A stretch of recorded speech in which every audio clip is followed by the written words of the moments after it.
Mike, dis in Kaapstad, dit is die Stormers tuis teen Connacht. Die Stormers aspirasie om ten minste 1 of 2 te eindig, moet al 4 wen om dit reg te kry en veral jou tuiswedstryde. Kaapstad is 'n bondgenoot, 'n kwart vir 2 afskoptyd, nie seker of dit altyd so goed bygewoon word nie. En dan sal nog steeds goeie ondersteuning wees waarskynlik.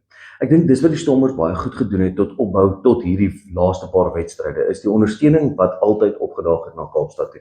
En ek dink die Stormers het nou 'n welverdiende blaaskans gekry, 'n paar niggles en beserings en krampe en so aan wat nou in hierdie tydjie bietjie aandag kon kry en herstel. Hoopelik is dit 'n volsterkte Stormerspan wat weet hoe om hierdie druk wat tans ervaar word te kan hanteer.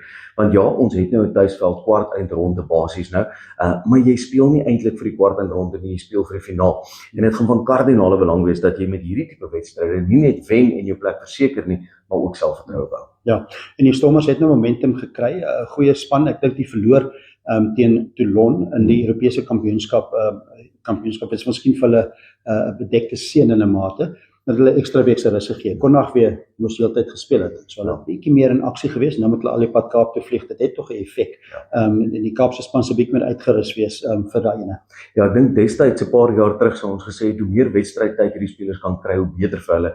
Nou met al hierdie parallelle lopende kompetisies, is dit amper half hoe minder speeltyd hierdie spelers onder die belt kan kry, hoe beter vir die span. Stormers het 'n paar groot beserings gehad, maar daar's 'n paar groot name wat besig is om terug te kom.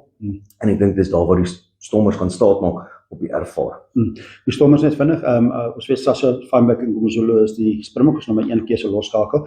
Teen Toulon het Dobson het hy vir Yuri Matthee begin en Sasha het later opgekom, maar die Kaapse span het nou 2 goeie losskakels. En as jy 2 goeie losskakels het, dan jou diepte moet maar in plek wees vir hierdie kompetisie. Definitief, dit was een van die vraagtekens gewees van ons as ondersteuners, of hoe kies jy nie vir Sasha Feinberg in die vorm wat hy is nie, maar dit dink ek is een van die sterkpunte op die stadium of gunste wat die Stormers het. Hulle het 'n groep met baie diepte.